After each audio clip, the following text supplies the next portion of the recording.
19장은 거룩에 대해서 말씀하고 있습니다.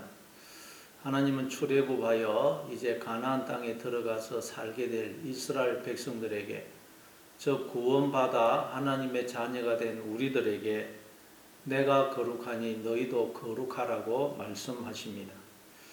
그러니까 하나님께서 우리를 지으시고 부르신 목적은 우리로 하나님의 거룩에 참여하도록 하기 위해서임을 알 수 있습니다. 다시 말해 우리가 하나님을 닮은 하나님의 자녀가 되는 것, 하나님의 신성한 성품에 참여하는 자가 되는 것이 우리를 지으시고 부르신 하나님의 뜻이고 목적이라는 뜻입니다. 그러면 구체적으로 거룩이라는 것이 무엇일까요? 우리는 거룩이라고 그러면 일상의 삶과는 상관없는 뭔가 신령하고 초월적인 것으로 생각하는 경향이 있습니다. 그러나 하나님께서 우리에게 내가 거룩하니 너희도 거룩하라고 말씀하신 후에 구체적으로 말씀하시는 내용을 보면 다 우리의 일상의 삶과 관련된 내용임을 알 수가 있습니다.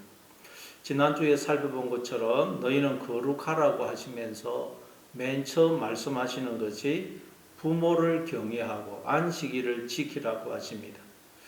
부모는 하나님의 대리인으로서 인간이 이 세상에 태어날 때 맨 먼저 만나는 사람입니다. 따라서 부모를 경외하라고 하시는 것은 거룩이란 하나님의 시각으로 사람을 바라보는 것을 의미합니다. 즉 사람을 볼 때 그가 누구이든지 간에 그를 하나님의 자녀요, 하나님이 그를 통해서 나를 찾아오시는 존재로 보는 것, 이게 거룩의 가장 첫 번째 모습입니다. 그래서 예수님도 마태복음 25장에서 지극히 작은 자 하나에게 한 것이 곧 내게 한 것이요, 지극히 작은 자 하나에게 하지 아니한 것이 곧 내게 하지 아니한 것이라고 말씀하신 것입니다. 그리고 하나님은 또 거룩하라고 그러시면서 나의 안식일을 지키라고 하십니다. 이 말은 하나님이 나의 주인이시고 나는 그분의 종이며 하나님이 나의 삶을 책임져 주신다는 것을 인정하고 주님 안에서 안식을 누리며 사는 것이 거룩의 두 번째 모습이라는 말입니다.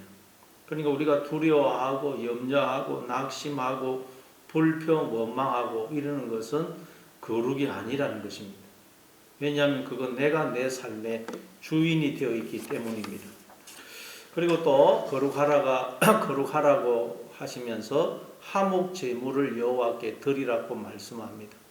화목 제물은 하나님의 그 은혜에 감사해서 자원해서 드리는 제사입니다.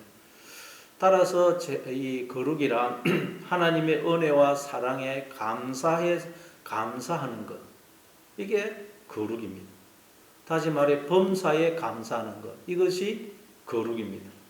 그리고 곡식을 거둘 때에 밥 모퉁이까지 다 거두지 말고 떨어진 이삭도 줍지 말고 포도원의 열매도 다 따지 말아서 가난한 사람과 거루민을 위해서 버려두라고 말씀합니다.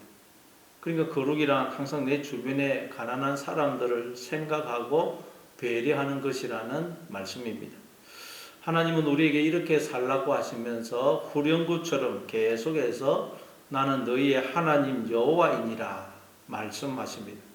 이 말은 우리의 아버지 되시는 하나님은 천지 만물을 지으시고 그 안에 있는 모든 생명을 먹이시고 보존하시는 분이라는 의미입니다. 하나님은 공중에 나는 새도 먹이시고 들에 풀 한 포기도 입히시는 분입니다.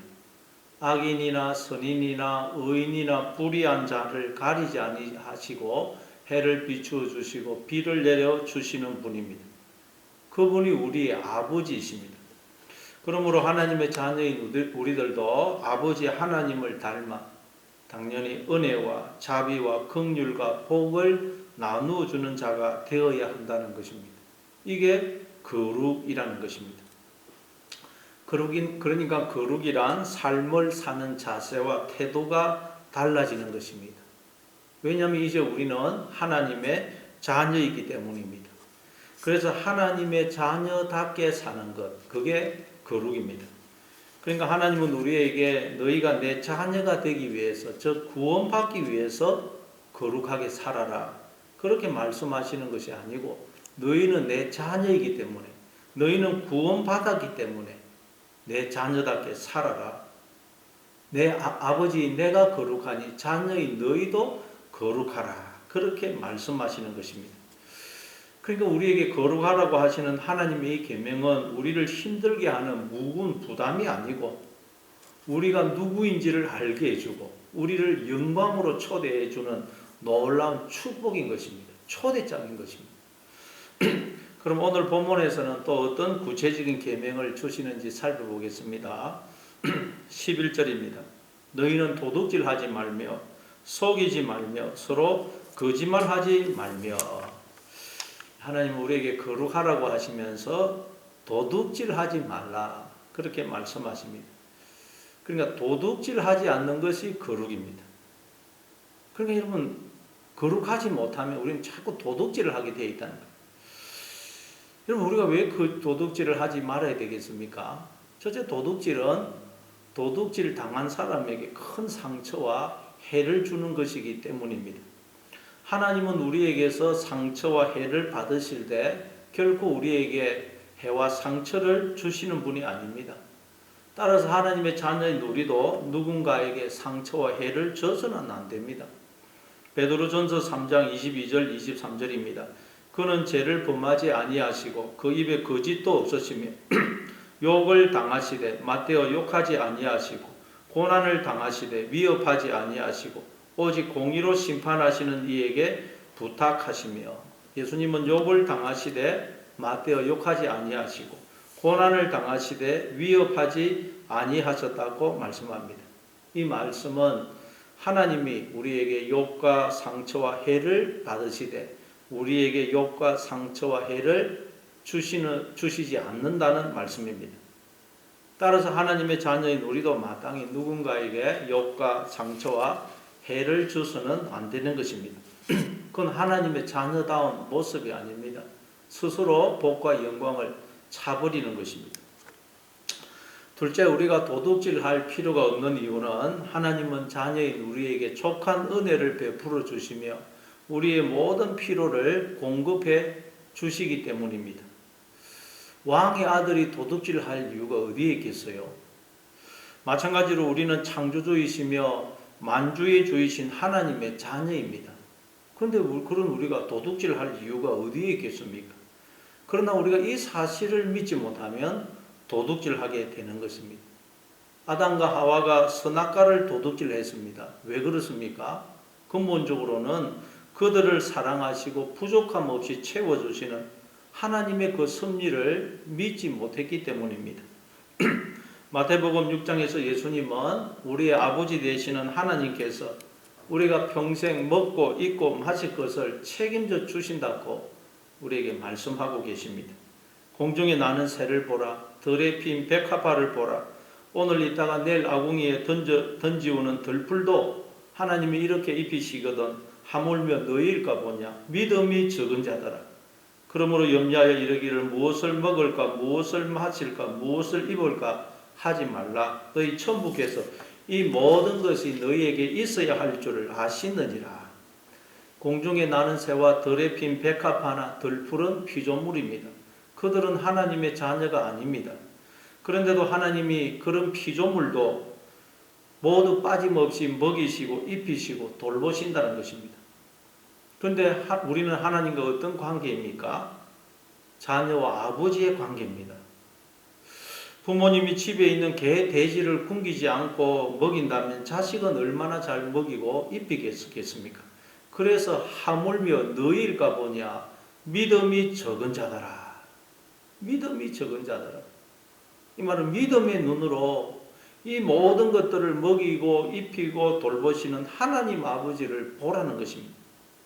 이걸 우리가 하나님 아버지를 보지 못하면 우리는 광야에서 하나님이 능히 광야에서 식탁을 준비하시라 그러면서 하나님의 공급하심을 믿지 못하고 늘 불평과 원망을 그치지 않았던 이스라엘 백성들처럼 자신의 인생을 스스로 책임지려고 하다가 도둑질을 하게 되는 것입니다.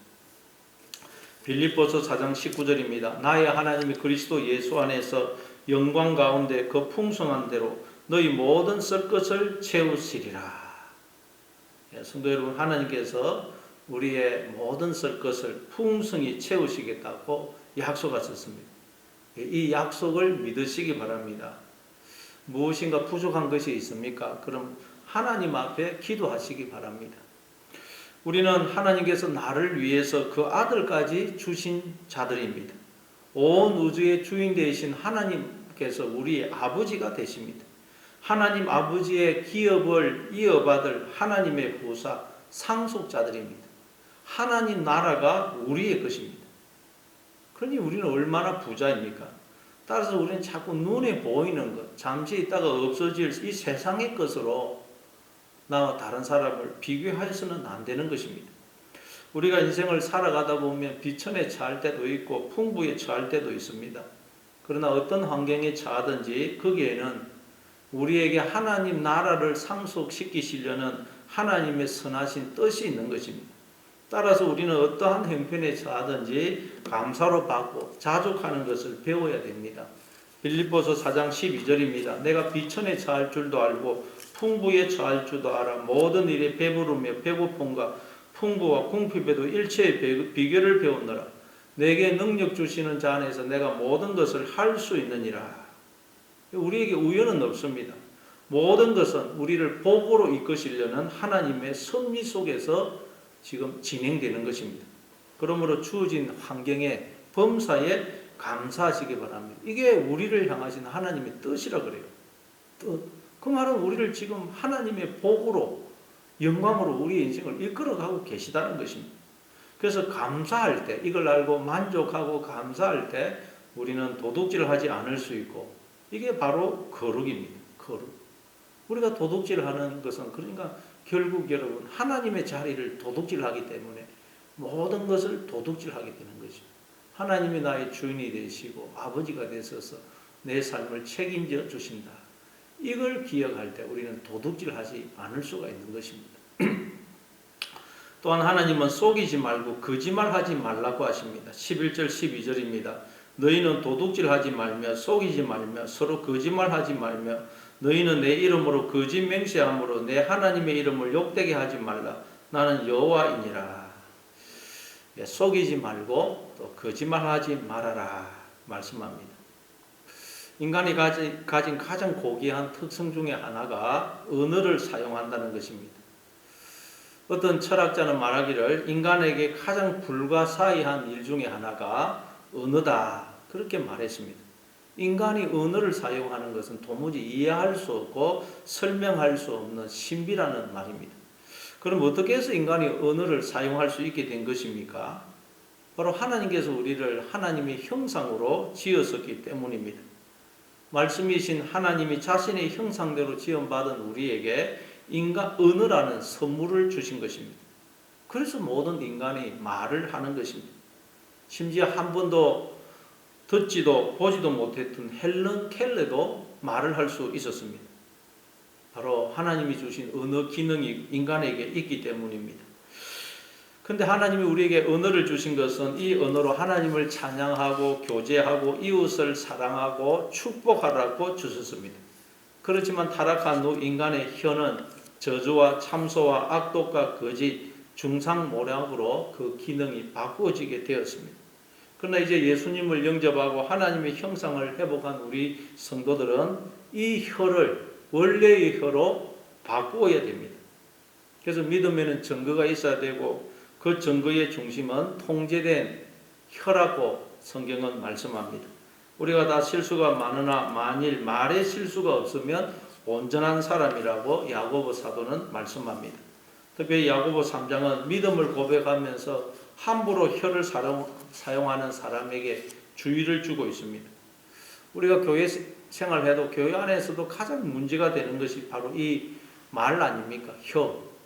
우리가 살인이나 도적질이나 간음은 하지 않는다고 해도 혀로 범하는 죄는 너무 많습니다. 학자들에 의하면 우리가 하루에 보통 3만 단어를 이야기한다고 합니다. 그 중에 진실되지 못한 이야기가 얼마나 많습니까? 우리는 의도적이든 비의도적이든 간에 많은 거짓말을 하면서 살아갑니다. 왜냐하면 우리 몸의 지체 중에서 가장 통제하기 힘든 부분이 바로 이 혀이기 때문입니다. 우리의 신앙생활의 목표는 하나님이 말씀하신 대로 거룩입니다. 그런데 거룩의 참된 표시는 얼마나 혀를 잘 통제하느냐로 나타나는 것입니다. 우리가 혀를 다스릴 수만 있다면 우리의 삶을 다스릴 수 있습니다. 야고보서 3장 3절 4절입니다. 우리가 말을 순종케 하려고 그 입에 재갈 먹여 온몸을 어거하며 또 배를 보라. 그렇게 크고 광풍이 밀려가는 것들을 지극히 작은 키로 사공의 뜻대로 운전하나니. 재갈은 작은 것입니다. 그러나 말을 어거하는 데 사용합니다. 키 또한 작은 것입니다. 그러나 그 키가 큰 배의 방향을 결정합니다. 그와 같이 혀는 비록 작은 지체이지만 사람을 세울 수도 있고 무너뜨릴 수도 있습니다. 그래서 잠언 기자는 죽고 사는 것이 혀의 근세에 달려있다고 말씀합니다.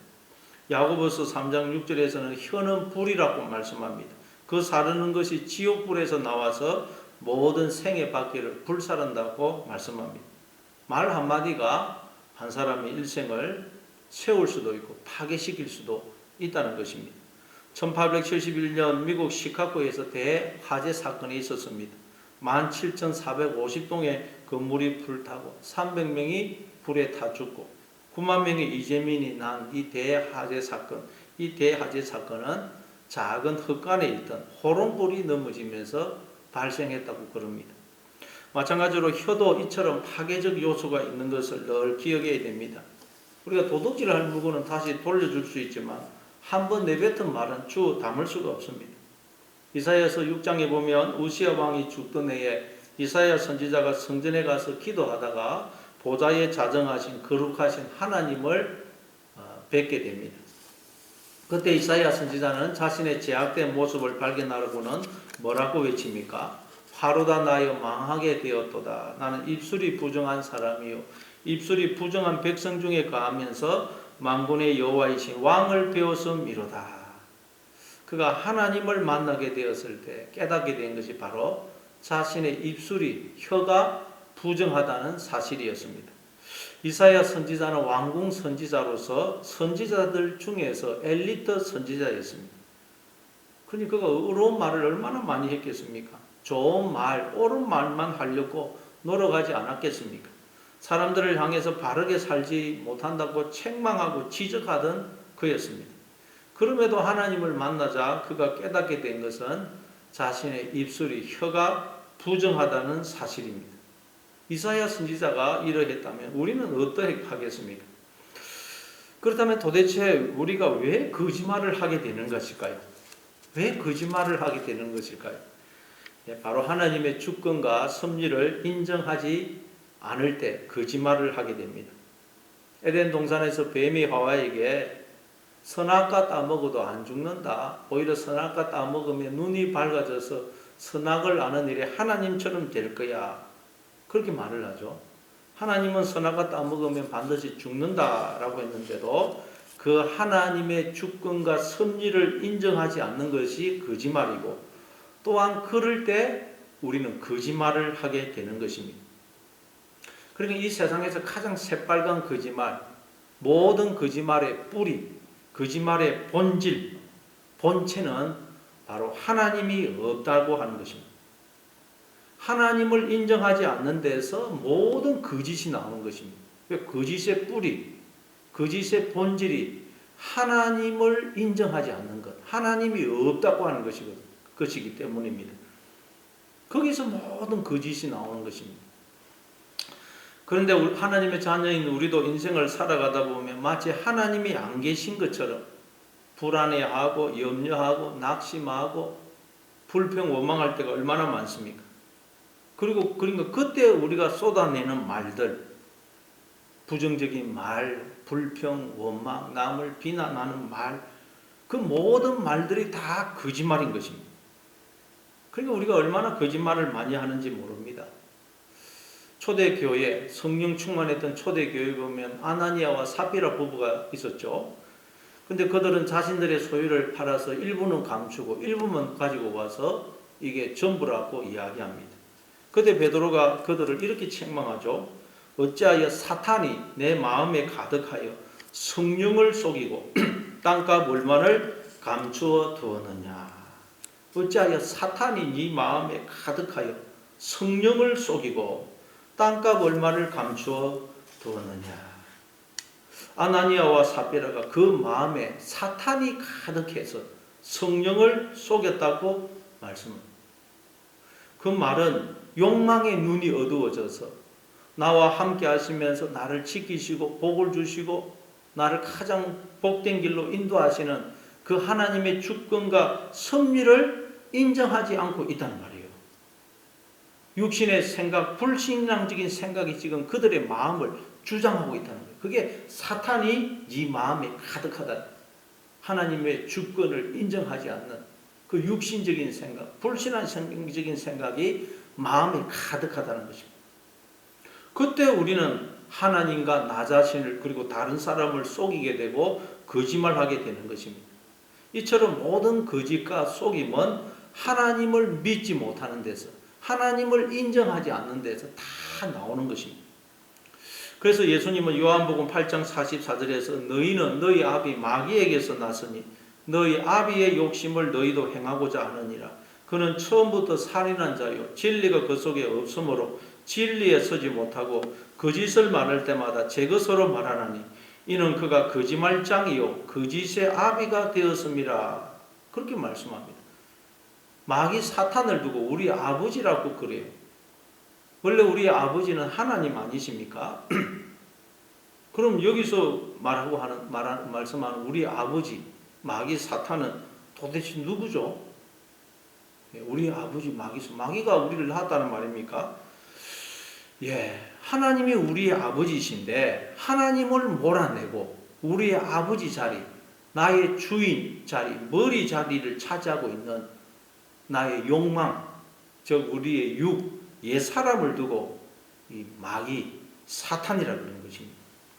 그래서 나의 주인이 되어 있는, 머리가 되어 있는, 하나님 자리에 앉아 있는 나의 그 욕망, 그 옛사람, 즉 마귀 사탄을 두고 처음부터 살인한 자고 거짓말장이고 거짓의 아비라고 말씀하는 것입니다. 왜냐하면 하나님을 몰아내고 즉 하나님을 죽이고 그 자리에 앉아서 자신이 하나님인 척 모두를 속이고 지금 거짓말을 하고 있기 때문입니다. 이처럼 모든 속임과 거짓은 하나님을 인정하지 않는 데서, 하나님이 없다고 하는 데서 나오는 것입니다.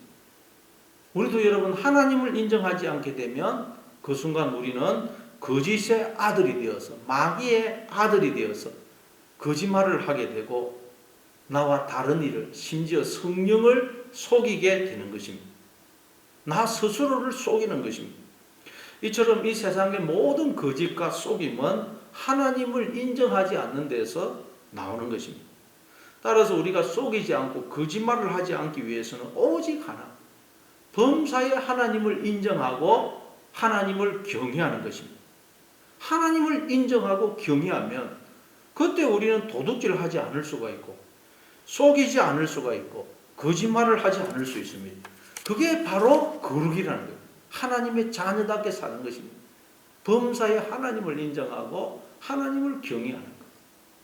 그러니 여러분 늘 내 아버지 되시는 하나님이 이 세상을 지었었고 이 세상을 통치하실 뿐만 아니라 늘 나와 함께 하셔서 나를 지키시고 복을 주시고 나를 가장 복된 길, 선한 길로 인도하는 삶을 내가 살고 있다 하는 것을 기억하심으로 어떤 환경에 처하든지 감사하고 만족하심으로 도둑질하지 않고 하나님의 자리를 빼앗지 않고 도둑질하지 않고 또 하나님이 안 계신 것처럼 속이지도 거짓말도 하지 마시고 오직 범사에 하나님을 인정하고 경외하는 진실된 삶, 그리고 다른 사람을 축복하고 살리는 말을 하는 그런 하나님의 말, 참된 말을 하는 그런 하나님의 자녀로 살아가시는 저와 여러분이 다 될 수 있기를 바랍니다.